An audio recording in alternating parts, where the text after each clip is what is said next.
Course outline. So why don't we have a closer look at the main Java subjects that we're going to learn in this particular course. First of all, of course, we will introduce the basics of Java syntax. So we're going to learn what are variables, data types, operators, and a few other subjects. Then we're going to cover control flow statements that include decision-making statements, looping statements, as well as branching statements. Then we're going to be using methods. So in that section, we will learn just how to declare and call methods. We'll also work on method return types and method overloading with lots of exercises. The next topic is the introduction part of object-oriented programming. It's a concept that includes class, object, access modifiers, naming conventions, constructors, packages, as well as a few other subjects. Then, we're going to cover the most important topic of Java, and that is object-oriented programming. So in that section, we will work on inheritance, abstract classes, interfaces, polymorphism, encapsulation, and other subjects with real-life examples. And then we will learn about strings, wrapper classes, autoboxing and unboxing subjects in Java. In that section, we're going to work on what string is and also creating string objects. Also, we'll practice on useful methods of string class. Also, we will introduce the wrapper classes in Java. We're going to learn what a wrapper class is, as well as conversion of types. And I think you're going to really enjoy working on autoboxing as well as unboxing subjects with examples. Then we're going to learn about exception handling as a concept. So in that section, we will try to understand how to handle exceptions in Java. We'll also introduce types of exceptions and useful exception methods. And then we'll introduce the Java desktop application design, and that is called Java Swing. So in that section, we will learn basic Swing components by doing examples. And then finally, we'll introduce enum types in Java. So in that section, we will learn how to declare an enum type. We'll also work on key points of enum types, and we'll do some code exercises using enum types. Are you ready? Let's get started. So in this section, you'll learn how to work with arrays in Java. You're going to learn how to declare, instantiate, initialize, and access array elements. So what's an array? It's a container object that holds a fixed number of values of a single type. For instance, you can create an array that can hold 200 values of int type. Okay, so let's have a look at how to declare an array in Java. The array syntax is data type, square brackets, array name, or data type, array name, square brackets. Both are valid declarations. Data type can be primitive data like int, char, float, double, byte, etc. Array name is an identifier just like a variable. So in our example of an array declaration, int square brackets age means that age is an array that can hold int values. But how many elements can an array hold? So we defined in the initialization part of the slide, we allocate memory for array elements. So in our example, the length of the age array is 7, means that it can hold 7 elements. The important point here is, after the creation of an array, the length is fixed. So what does that mean? It can't be changed in the program. Each item in an array is called an element, and each element is accessed by its numerical index. So shown here in the slide, index begins with 0. The fifth element, for example, would therefore be accessed at index 4. Initializing array values. So in Java, we can initialize arrays during declaration, or we can initialize later in the program. So in our example, this statement creates an age array and initializes it during declaration. The length of an array is determined by the number values provided, which is separated by a comma. The length of the age array is 7. Also, we can easily access and alter array elements by using a numeric index. And here in our example, we alter 2 values of age array at index 0 and at index 3. And new array values are located in the new area. Okay, so let's try to understand Java arrays with a few examples. That's my favorite method. So in the exercise project, right-click on the source folder and select New and Class. Specify package name as Array and the class name as Array, and select the checkbox to add main method. Right, so let's declare an int array, and its name is numbers. Size of numbers array is 4. And what does that mean? It can hold 4 numbers. So let's assign values to the elements of the array.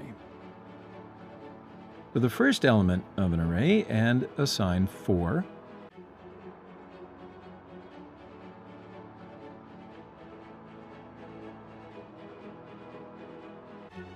Second element, assign 6.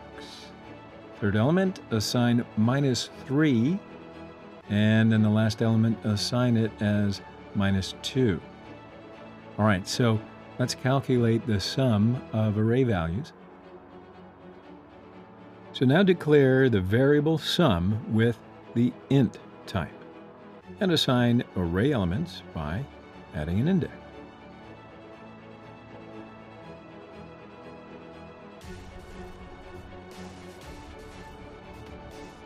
Now let's print the sum of array values by using the print method. Okay, so let's run the code. And we see sum equals 5 in the console. So there's no need to assign a new variable. We can use elements of an array directly between parentheses in the print method.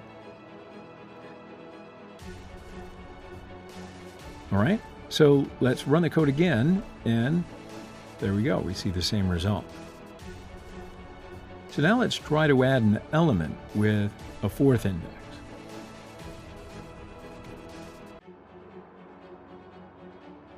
So let's run the code, and we get an error. Now if we want to add an index that is either negative or greater than or equal to the size of the array, an array index out of bounds exception is thrown. So it's thrown only at runtime. The Java compiler does not check for this error during the compilation of a program. So let's declare an int array where its name is number with initial values 4, 6, -3, -2. We alter the value of the second element of the array with a new value, 12.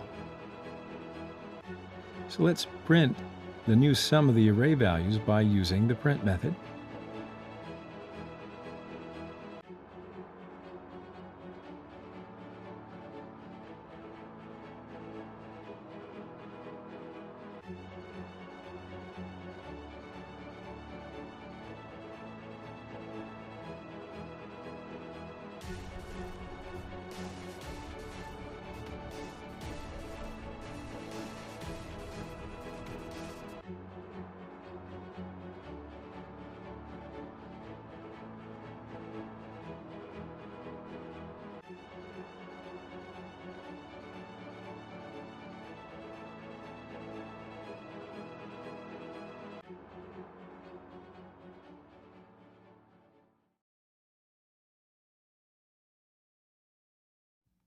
And let's run the code.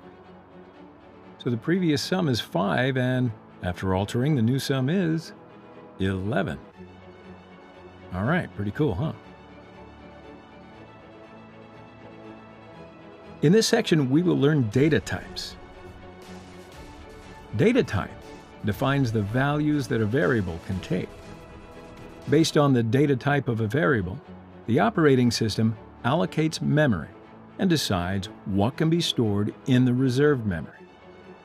Therefore, by assigning different data types to variables, you can store integers, decimals, or characters in these variables. In Java, we need to define the data type of a variable to use it. And you cannot assign incompatible data types. Otherwise, the compiler will give you an error. So let's have a look at this diagram. There are two data types available in Java.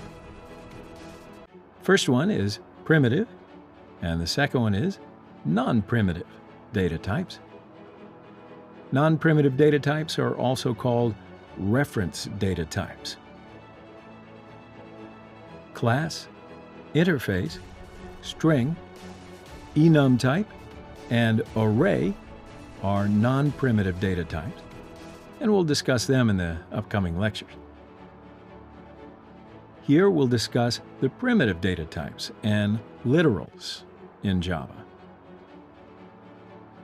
Primitive data types are predefined by Java programming language, and they're named by a reserved keyword. Java provides 8 primitive data types. These are Boolean, char, byte, short, int, long, float, and double. Primitive data are only single values. They have no special capabilities. Byte, short, int, and long data types are used for storing whole numbers. Float and double are used for fractional numbers. Char is used for storing characters. Boolean is the data type used for variables that holds either true or false. Now, looking at this slide, you see Java data types in the table. Byte. The byte data type is an 8-bit signed 2's complement integer. The byte data type is useful for saving memory in large arrays. It has a minimum value of -128 and a maximum value of 127 inclusively. The default value of byte is 0. Short. The short data type is a 16-bit signed 2's complement integer. Similar to byte, uses short to save memory in large arrays, especially in situations where memory savings actually matters. It has a minimum value of -32,768 and a maximum value of 32,767 inclusively. It also has a default value of 0. Int. The int data type is a 32-bit signed 2's complement integer, which has a minimum value of -2 to the 31st and a maximum value of 2 to the 31st minus 1. Long. The long data type is a 64-bit 2's complement integer. The signed long has a minimum value of -2 to the 63rd and a maximum value of 2 to the 63rd minus 1. And you can use this data type when you need a range of values wider than those that are provided by int. Float. The float data type is a single precision 32-bit floating point.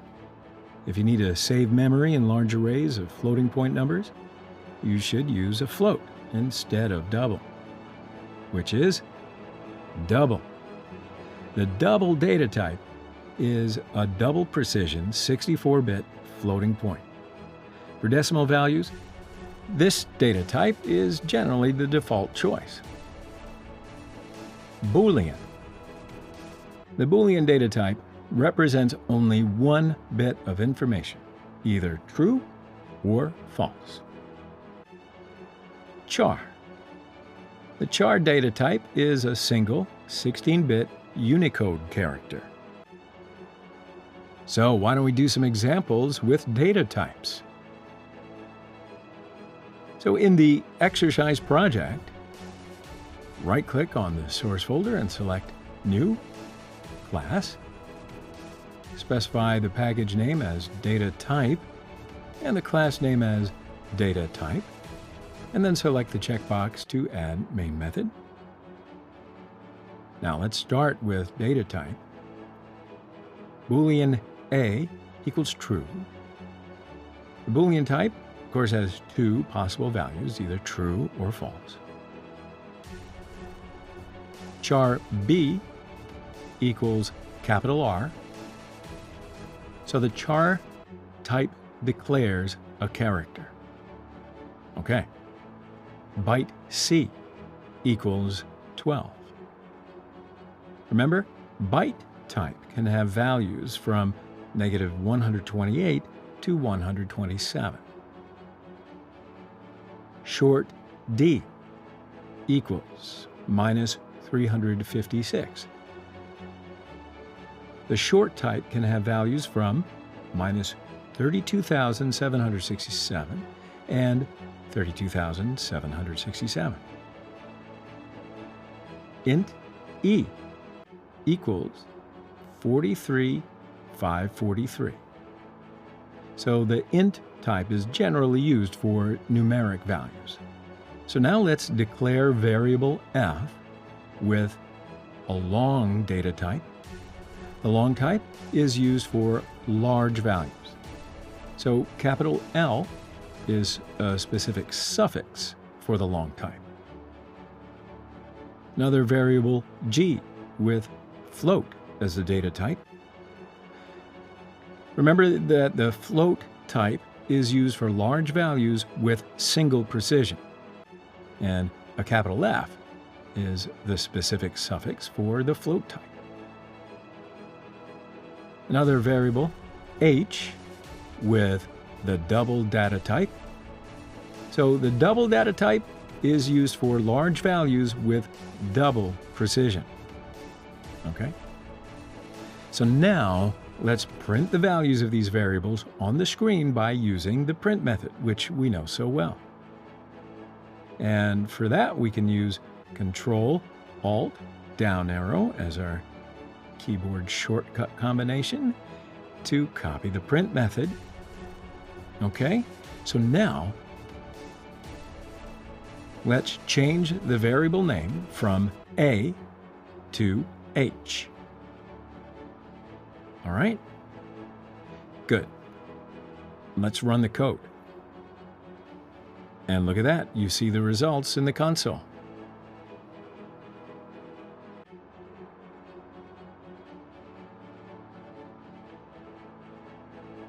Stack and heap. So stack and heap are used for allocating memory in Java. So in this section, we will completely understand how they work and when to use them for developing better Java programs. So basically, local variables, methods, primitive data types, and references of objects are all stored in a stack space of memory. Whenever a method is invoked, a new block is created in the stack memory for the method to hold local primitive values and reference to other objects in the method. Objects and reference types are stored in heap. So whenever we create any object, it's always created in the heap space of memory, and stack memory contains the reference to it. All right? So we're going to cover heap memory on the next few slides. I just want to make sure that you understand the difference. Stack memory size is much less compared to heap memory size. So if you know exactly how much data you need to allocate before compile time, and this data is not, too big, you should pretty much use stack. If you don't know exactly how much data you're going to need to allocate at runtime, or if you need to allocate just lots and lots of data, you should then, of course, use heap. Java comments. Now, in this section, you're going to learn about Java comments and why and how to use them. The comments can be used to provide information or by way of explanation about any statement, variable, method, and class. Now, please note that comments should contain only relevant information to read and understand the program, no Easter eggs. Writing comments is a really good practice, and it will help others to understand what our code is. It will also help us when we return later to our own code and have to rewrite something.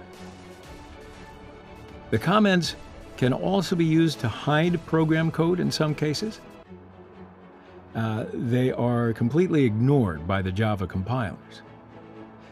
But basically, I'll tell you that there are two different types of comments in Java: single-line comment and multi-line comment. What, you thought it was going to be the name of a blockbuster movie or something? So the single-line comment is used to comment only on, check it out, one line.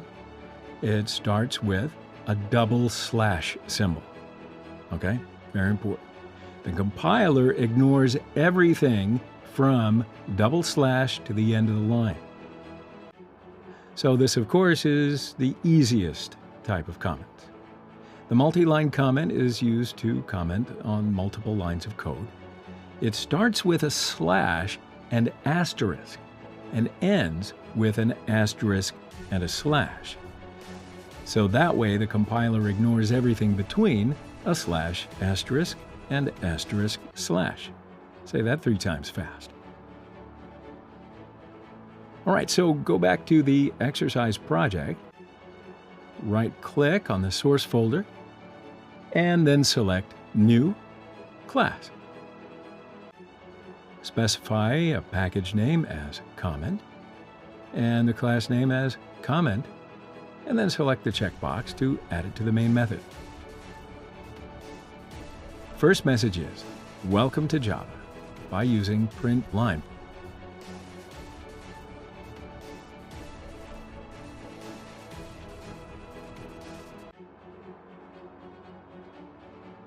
So let's run the code.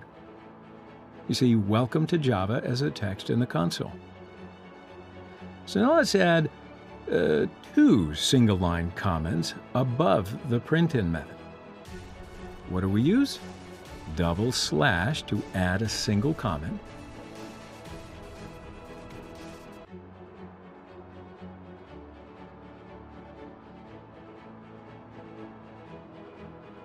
And then let's run the code again.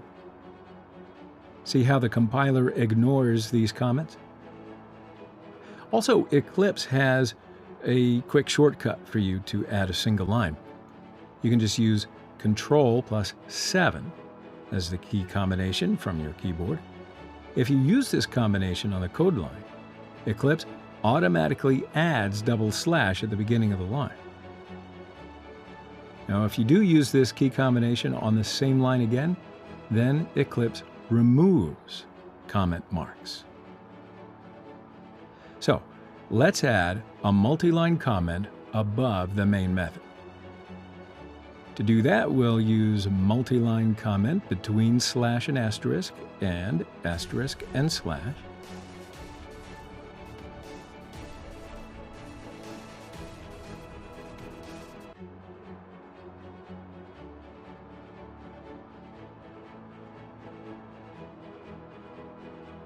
And let's run the code again, and the result is the same.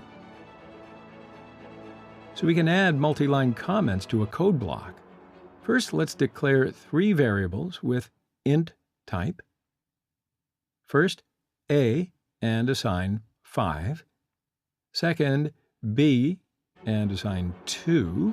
And last, sum, with initial value is 0 and assign a plus b to sum. Right, so now let's print the variable sum on the screen by using the print method.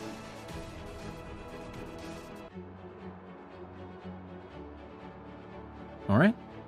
Okay, good. So let's run the code. Now, if we want to add multi-line comments to a code block, first we'll put slash and asterisk, and then also at the end of the code block. So let's run the code. So you see that only welcome to Java is our text because compiler ignores the comments block. So that pretty much covers it. I certainly think that we don't need to go into greater detail. That pretty much covers comments in Java, clearly. Java basic input. Now, there are several ways to get input from the user in Java. So in this section, we're going to learn just how to get the input by using the scanner object. Now, in order to use the scanner class, first, we're going to need to import the scanner class by using import java.util.scanner. Now, don't worry if you don't quite understand it yet. We're going to learn more about classes and how to import them in the next lectures. But stay with me. Then we're going to create an object of the scanner class. Then the next int method of the scanner class is used to get integer input from the user. And we'll assign this input to a variable number. And then finally, we'll display that number on the screen by the print method. I know you can handle it. Let's do it. So let's do some examples by using the scanner class. So go to the exercise project, right-click on Input-Output package, and select New, Class, and specify the class name as Basic Input, and select the checkbox for the main method. Okay, so let's look at the Java input. So we will use the scanner class for getting input from the user in Java. First, we need to import scanner class. And if you just place your mouse or hover over the scanner word, do you see the import options are shown? So, of course, we'll choose Import Scanner Class in Java.util package to import the scanner class. Excellent, excellent. So now we've got a message to enter a number by using the print method.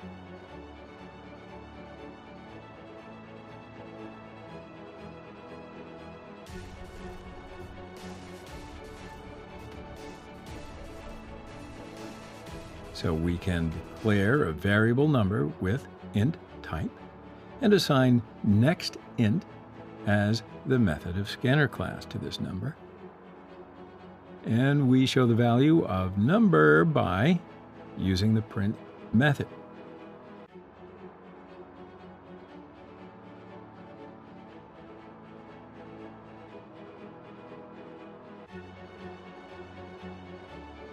And finally, we should close the scanner object by using the close method. Okay, so let's run the code. In the console screen, we enter 5, and it shows that you've entered 5. So now there's no need to assign the next int method to a new variable.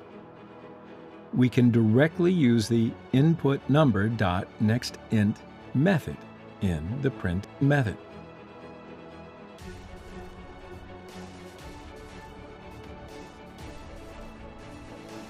So let's run that code, and yes, the result is the same. Also, we can get a string input from the user. String is a series of characters. Okay, so let's change the code. For a string input, we'll use next as our method of scanner.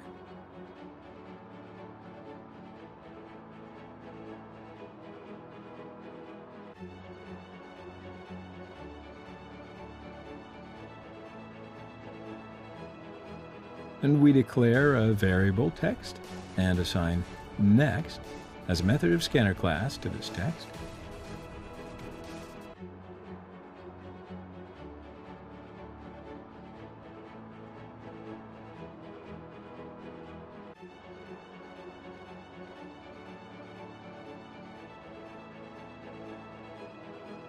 Okay, so now let's run the code again. And in the console screen, we enter Java, and it shows you entered Java.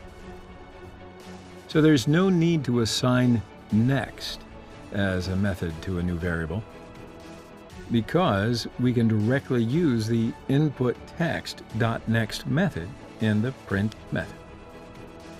Okay, you got that? So let's just run the code again, and you'll see here that the result is the same. Java basic output. So in this section, you're going to learn some simple ways to display output. We can simply use System.out.println, parentheses, System.out.println, parentheses, or System.out.printf, parentheses, to send the output to a screen. But first, let's learn the features of these output methods and why you'd use one over another. Print is the method that prints a string inside the quotes.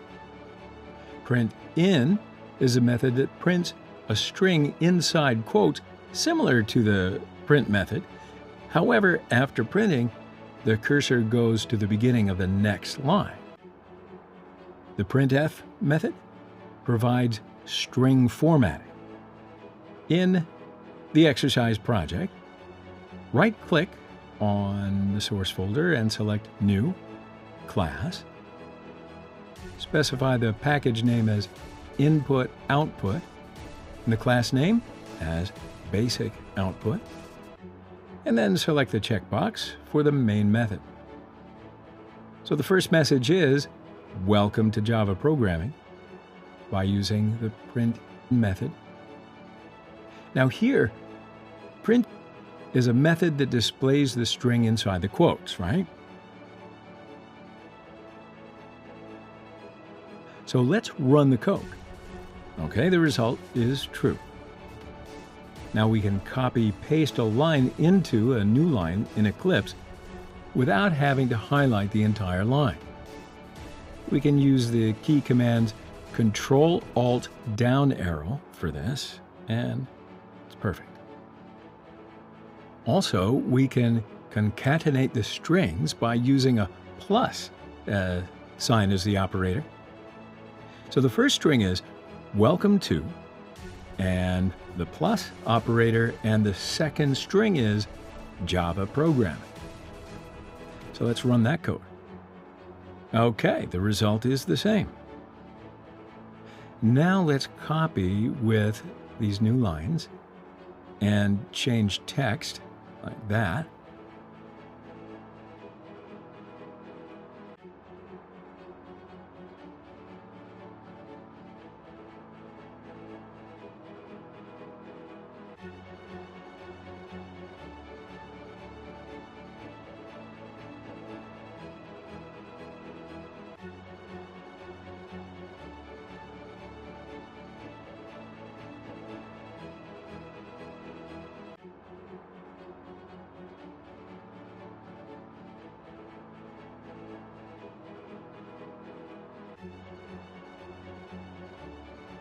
Now here we have two print-in methods and two print methods. Okay, so let's run the code. Now you can see the result. After print-in methods, the cursor moves to a new line. But after print methods, cursor remains on the same line. So why don't we look at the printf method, and we'll define three variables.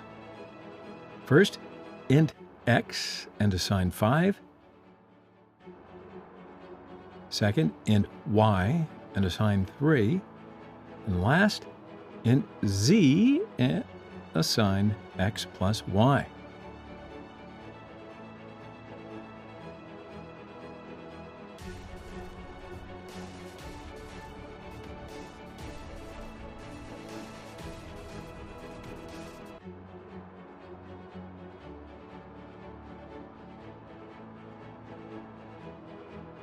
So in the printf method, we'll use the percent mark with the D character that represents a decimal integer.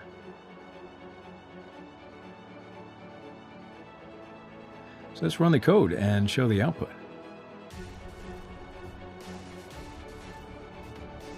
Variables. Now we're starting main fundamentals of Java programming language. So one of them's variables. In this section, we'll first learn what a variable is. Then we'll learn how to declare and initialize variables. And then once we get that, we'll be learning different types of variables. Instance variables, static variables, as well as local variables. Then we'll get used to working with Java keywords. So first, like I said, we're going to start with the question, what is a variable? So a variable, it can be thought of as a container or a box which holds value for you, right? During the life of a particular Java program. So it means that when you create a variable, you basically reserve some space in memory. Every variable is assigned a data type, and it holds quantity of value. So here we have two steps to use a variable in a program. They're called declaration and initialization. In order to declare a variable, you must specify the data type and give a unique name to the variable. So in our example, we declare the variable age with int data type. And of course, we're going to cover data types in the next slides, but just stay with me. So in order to initialize a variable, you must assign it a valid value according to its data type. So here we use the equation sign. It means that value in the right side will be saved into the variable on the left side. So in our example, we'll assign value 37 to a variable age. Now, in order to declare more than one variable, use a comma to separate identifiers. Java programming language has rules and conventions for naming variables.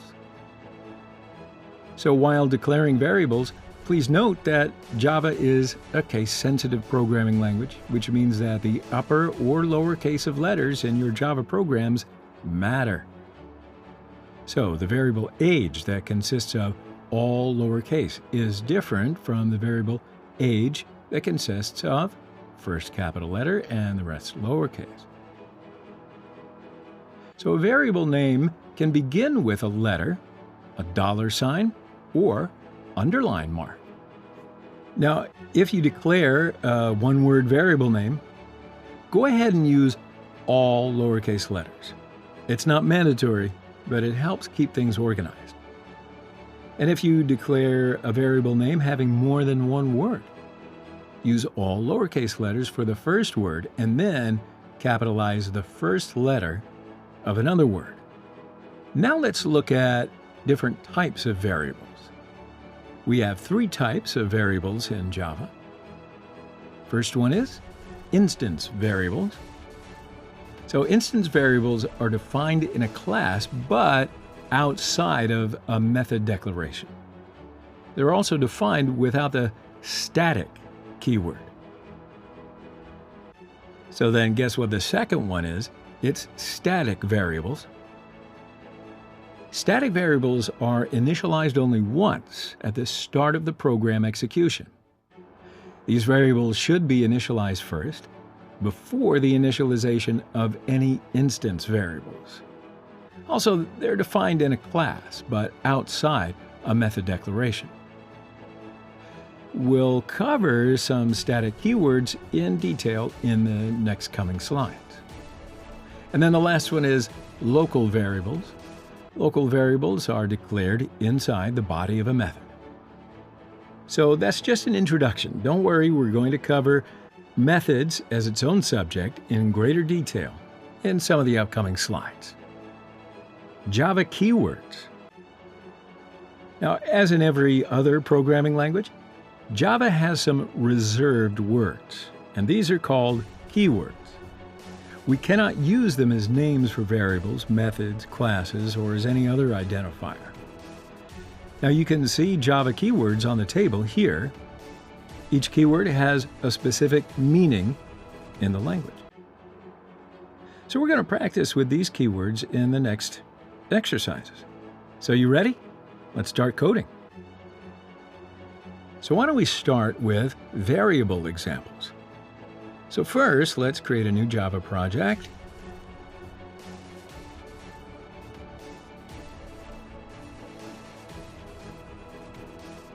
And specify the project name as exercise.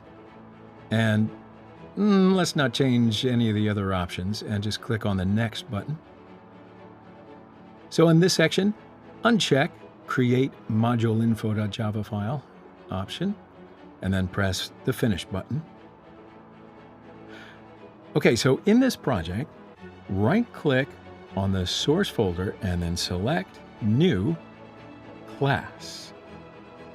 Okay, so specify the package name as variable and the class name as variable.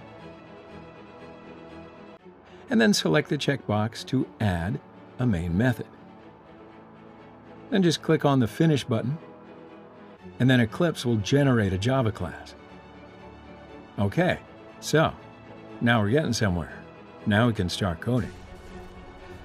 So let's declare 3 variables with the int type. First up, A, and assign 10. Second, B, and assign 20. And last, C, and assign A plus B. So now let's print variable C on the screen by using the print method. Eclipse actually has a quick shortcut for you to write this method. So type sys_so, then hit Control space in combination from the keyboard. So this is named as code completion. All right, so it allows us to quickly complete statements in our code. We can use this key combination in all the other parts of the program, such as variables and methods and classes and wherever you are. Okay, so let's run the code now. So right-click on variable.java and select from the contextual menu Run as Java Application. And then the result will print result equals 30 in the console. So also we can define variables that are separated by commas. So let's run the code again using a shortcut.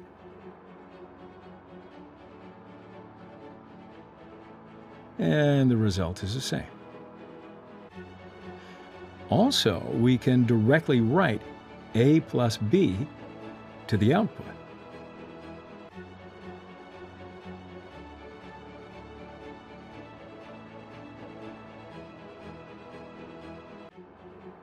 But herein lies a problem. Compiler considers a statement as a string and concatenates them. So in order to solve this problem, we must use A plus B between parentheses. All right? So let's run it again. Now the result is correct. See that? So let's have a look at some naming rules for variables. We will study the variable age. Int age is valid.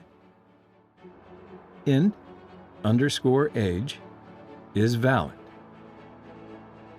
Int $mark age is valid. Int age3 is valid.